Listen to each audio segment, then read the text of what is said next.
Hello everyone, it's Andrew from Billingley Christmas Tree Farm. So it's Friday evening and we're heading towards the next week now into May after the bank holiday, where the buds are going to be bursting, or they are going to be here. And I've been lucky enough to speak to Lars Geil, the inventor of the top stop twist, over the last few days. And he had a group of Danish farmers at his farm yesterday, around 45 of them, and showing them new techniques and the successes of the top stop twist in particular.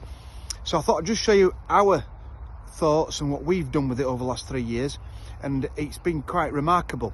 So this field here, I keep showing you it, and this has been trekked now with top stop and tip top. So this particular tree, I'll go to the first one, that was top stop twisted last year, and you can see it was followed up with some con shape, and we've got nice short leaders, and these leaders are stopping anywhere between 20 and 30 centimeters easily, you know, even less, to be honest.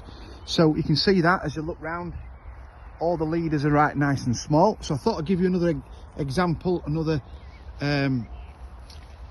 video of how you do the twist. So if I can hold this in one hand, the twist is a blade, 5 of them that have got curved blades, you can see that. So the old top stop had the angular blades, and the reason they've got the curved blades now is so when you do the twist in there, it's not going to damage the leader.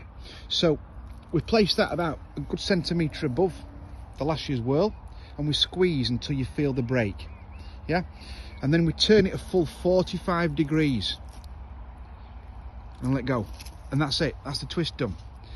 And that'll bleed that tree, and then when the leader's at the desired height, you come along with the con shape and job done, stop. In the right year, you'll not need to use any chemical.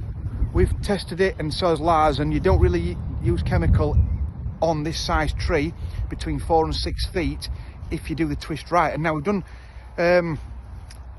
lots of examples and lots of tests and trials, anything from 30 degrees right the way up to 90 degrees on strong leaders on a taller tree.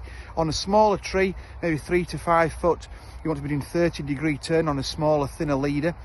On something mid-range like these, 45 degrees to 60 is ideal. 60 will stop the leader almost without chemical. You can carry on and give it some fix up, or the con shape, which is kind of the bee's knees. We want to be doing this technique as well. It's important to start when the buds are just going greeny gold, as you can see there. So we're going to start next week, the end of next week, when about 2% of the trees have got green little shoots on them. You can see there's the odd one starting there, but we don't want to be starting too late, so that stops internodal bud damage that you see on the leaders. We don't want that, so you can go a bit earlier with this technique. Anything between 0 and 3 centimeters on the top terminal bud you want to be going at. So as soon as they're starting to break and get a little bit flaky, like you can see there, that's ideal. If you've got a leader with lots of internodal buds, you can then use the second plier, which is the tip top, and we've had lots of good success with this as well. That's a plier made by UTech. Now the difference with this one is that it's not quite as aggressive, and if you're a bit of a nervous user or you haven't got that many to do, it's a slower technique, but it can have the same effect completely by just punching holes in the tree. So I'll show you again. This can be done again 2 weeks prior to flushing to 2 weeks after. Again, punch the holes until you feel the break in the bark. That's all. You turn it 90 degrees and do an opposite set of punch holes against the ones you've just done, and then go up 4 or 5 centimeters and do exactly the same technique again.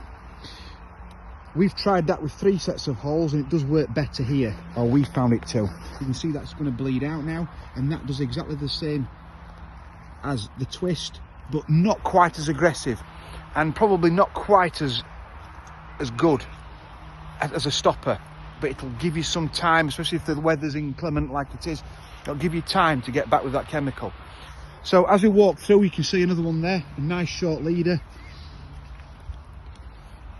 Put the twist plier in, squeeze, feel the break, 45 degrees. Let go. That's it. And hopefully that'll keep all these leaders, as you can see from last year, it'll keep all these in check. They're all nice 20-25 centimetre leaders, as you can see. Very uniform, all been done with con shape. You see that one there's breaking out. That's perfect for doing. Twist. Let go. So we'll go through there. We'll start next week in earnest. We'll get a couple of us in this particular field, and we'll try and catch all these trees now before they all burst out and break bud completely. So Lars is on about starting about the 18th to the 20th in Denmark. We're going to start late next week, so depending on where you are in the country and how far your trees are and what provenance they are, I thought it might give you a barometer of